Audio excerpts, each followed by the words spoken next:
অন্নপূর্ণা ভান্ডার নিয়ে পরিষ্কার যে সিদ্ধান্ত, ওটার নাম অন্নপূর্ণা যোজনা।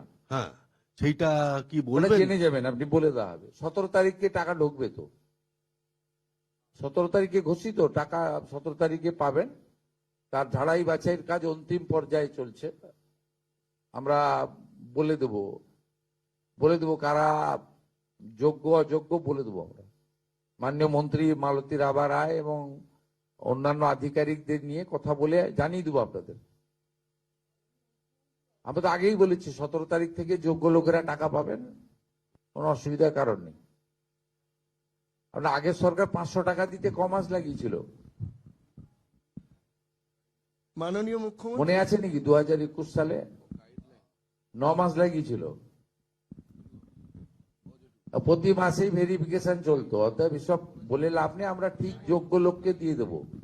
আমাদের সংকল্পপত্রে কমিটমেন্ট আছে যে যোগ্য মহিলা দিদি রয়েছেন, বোন রয়েছেন, যার পাওয়া উচিত 25 থেকে 60 বছর বয়সের, তিনি পাবেন অগ্রাধিকারের ভিত্তিতে। কোনো চিন্তার কোনো কারণ নেই, এতটুকু চিন্তা করবেন না।